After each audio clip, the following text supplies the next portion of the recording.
Alright, today we're going to do, again, Daily Dose of Bitachon, chapter 45, the Upside Down Theory. Okay? So, obviously we spoke about different examples that Hashem gave us, that we can, different ways that we can connect to Hashem, and this Rav Yerucham Levovitz, he takes it up a step further. He calls it the Upside Down Theory. Upside Down Theory. Okay? Says, for example, you ask the question, why do we have parents?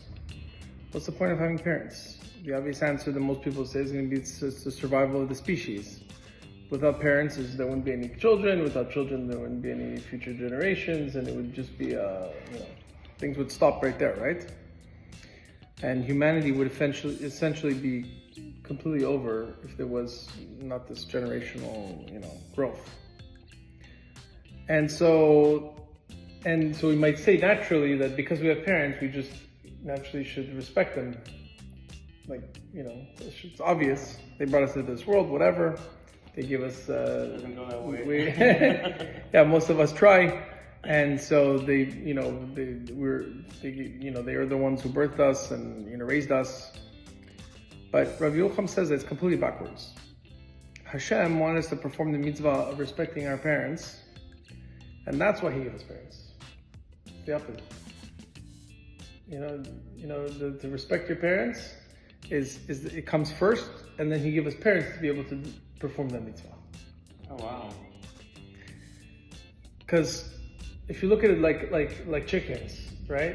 They could have been we could have been hatched like eggs, like chickens, or picked like from trees, right? Except no. Even among mammals that give birth to their young, newborns are able to stand up and run within a few days. Why human babies need to be carried around by an adult for several years and cared for until they can actually go on their own? Hashem made us dependent on our parents so that purposely the humans are dependent on their parents, different than any other animal, okay, or any other being. Because once we were going to be dependent on them, we would then be more inclined to do this mitzvah of respecting our parents. And every phenomenon that exists in the world is only there as an instrument by which the Torah can be fulfilled. So first came the Torah. There was no world before the Torah, before it. And evolutionists who think that there could have been a world without a Torah, they're missing the entire point of the creation, because we know that everything was created for a specific reason, right?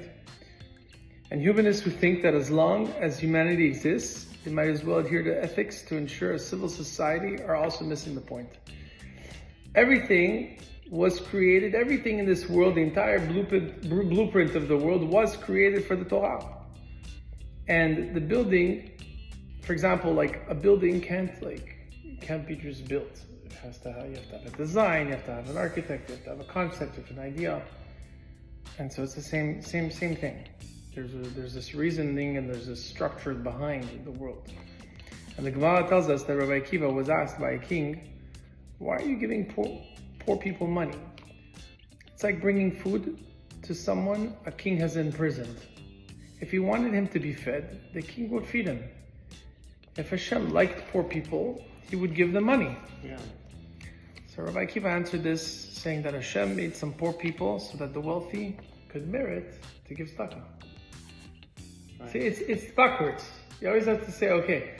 That's why sometimes I've had situations where somebody comes to me for tzedakah. It's maybe not the right time. I just gave a donation, whatever it is. And then I'm thinking in my head, I'm like, wait a second, hold on. Which side would I rather be on? I'd rather be on the side of giving rather than having to receive tzedakah. So then I switch my, exactly like we're saying now, the upside down theory, I switch my thought process and I say, thank you for giving me the opportunity to give tzedakah. So even the guy in the shneur in the synagogue, I want to read this nice speech. Yeah. Okay, I just want to read the recording. No, of course. No, it's kind of like how also Hashem brings pain and suffering, so we won't have as much pain in Olam Haba. That's why Yitzchak wanted to suffer with it, and that's why he got the blindness. Right. Because he didn't want to have everything be perfect down here, Right. so he could feel suffering and still have everything will be easy for him up there. Right. Exactly, in this world. Yeah, exactly, 100%. So like you said, Hashem brings stuff to us that we don't understand sometimes, but gives us a chance to either do mitzvahs or, Right. or given opportunities. Exactly, 100%. 100%. So the idea here is that we, even the other, like it was recently, like somebody asked me, can you host this particular person's rabbi? Oh, I was just hosting. We just had somebody, it's been a busy week, whatever it is. And then again, I tried to do the upside down theory and say, okay, thank you for the opportunity for being able to host at Tzaddik in my house. Yeah. I have to look at wow, not a lot of people get this opportunity to have this person.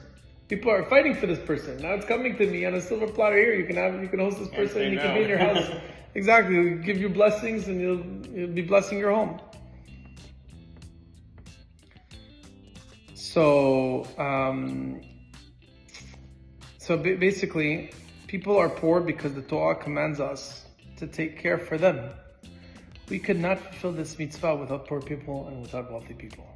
One example is there was this guy that scammed a lot of people in the Jewish community, okay? And he's not an honest person, yet he seems to continue to thrive, and he's also donating Torahs and he's donating, you see, I couldn't understand. And I asked somebody and I said, can you please tell me, like, I don't understand this concept. You got a guy here who's taking money from people. He's not a dishonest businessman. And he goes and he's like donating Torahs and it's like, why? Like, I don't understand why this guy has so much bracha, so two things. First of all, these people